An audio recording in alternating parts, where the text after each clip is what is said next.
If you are shopping for a $400,000 starter home in North Dallas, I'd be willing to bet that you are feeling underwhelmed with what you see available online. Trust me, I get it.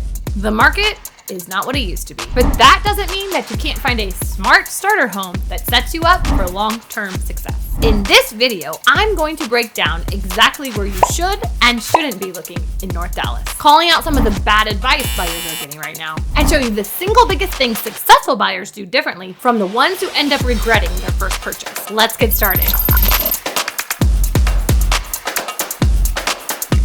Emily, who runs a Dallas area realtor, and my husband Tim and I have been helping people just like you buy and sell houses here in the Dallas area since 2015. So please feel free to subscribe to our channel, and if you'd like us to help you find a house here in the Dallas area, give us a call, text, or email. Let's start with the bad news. $400,000 does not buy what it used to. 10 years ago, that budget got you way more house. Today, not only are you getting less space for the same price, but higher financing costs mean that you'll be paying over $1,800 more per month for the exact same house. Brutal, right? But here's the thing. Waiting for rates to drop might actually make things worse. Let me give you a real world example. Just last week, one of my home buyers sent me 6 homes they loved in the high 300s and low 400s. We also saw this week that rates are at their lowest that they've been all year. So imagine my client's surprise when just a couple days later, half of those homes that she sent me are already under contract. That would not have happened a few months ago. I'm gonna go ahead and pause this story for just a second because there is a bigger lesson here. And it's the key to buying a smart $400,000 starter home. In a minute, I'm going to break down the 4 things you need to know when making this purchase. But before we get there, you need to hear this. There's one huge difference between buyers who set themselves up for long-term success and those who get stuck with regrets. And it comes down to a mindset shift. And that is, you need to plan your exit strategy first. Most people shop for their starter home thinking about how it's gonna meet their family's needs for the next few years.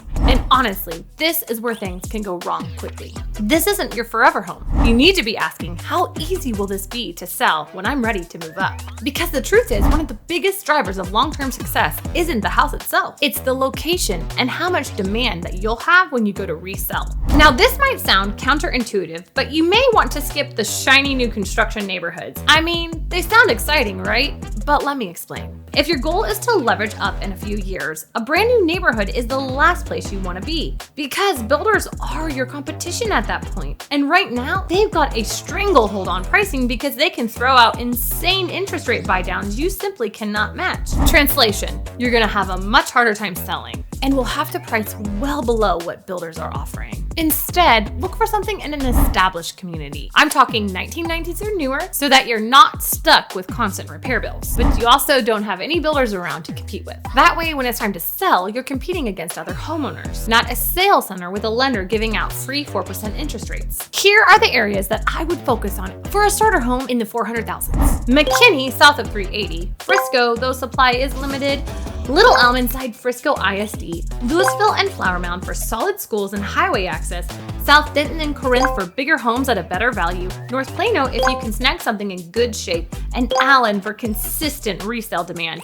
Each one has its trade-offs, but they all beat battling builders head to head. And by the way, that first-time home buyer that I mentioned a couple minutes ago, they're buying in one of these markets, which means even though they might sacrifice a little on the aesthetics of the home that they're buying, they're getting something that's going to have instant demand. Even if they have to turn around and sell next year, there's going to be a great market for it. Now for my second tip, we need to talk about one of the most popular things that the mortgage industry is going to offer you right now, which is a temporary rate buy down. You may have heard this called a 2-1 or a 3-2-1 buy down. Sounds great, lower payment for the first couple years and then it adjusts up. But if rates come down before then, you refinance to a fixed 30-year mortgage rate. And I'll be honest, I don't hate it, especially if you negotiate for the seller to cover the cost of the buy down. But imagine this scenario. You take this option to afford a nicer home with a lower payment, but rates don't come down in time. And because you're not comfortable with that full payment, you find yourself in year 3 and you are barely making it. My advice is to aim for a home where the final payment is several $100s below your max monthly budget. If you can get a 2-1 buy down thrown in there, all the better. Take that extra money and tuck it away into something like a high yield savings account. That gives you room for repairs, updates, and even a vacation without you feeling like you're one roof leak away from a disaster. Tip number 3, Buy something with universal appeal. This sounds like an obvious idea, but when push comes to shove, a lot of people struggle to define this. As someone who sees a lot of houses, these are the items that matter. One-story homes are gold. They're selling 39% faster than 2 or 3-story homes. If you do go with a 2-story, make sure that the living room and the kitchen flow well. Choppy layouts are a hard sell. And bonus points for vaulted ceilings. Do not underestimate the importance of having the primary bedroom downstairs. This is a non-negotiable for many buyers. I've literally seen people turn around and leave the house when the owner suite is upstairs. A lot of people work from home these days, so if at all possible, your home should have an office of some sort. If it's a 3-bedroom with no office space whatsoever, your resale could be a lot harder. Avoid busy streets unless the house is majorly discounted. It does shrink your buyer pool. Speaking of pools, swimming pools can be nice, but they're expensive to maintain and even pricier to repair. Only take a house with a pool if the pool's in excellent condition, and maybe not even then. Tip number 4.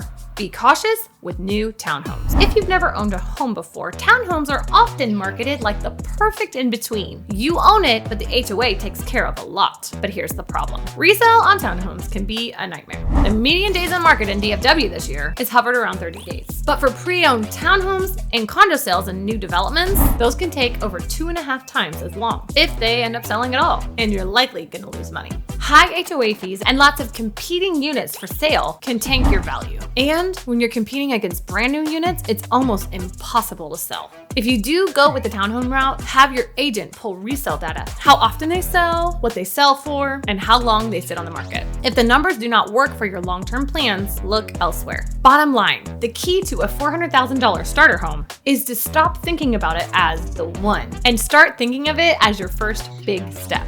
If you buy smart, you can build equity quickly and maybe even move up sooner than you thought without feeling stretched in the meantime. If you buy the wrong one, you could spend years wanting to get out, but not seeing a viable way to recover enough equity. If you'd like help making a plan for your purchase, please go ahead and give us a call, text, or email. We'll see you next time.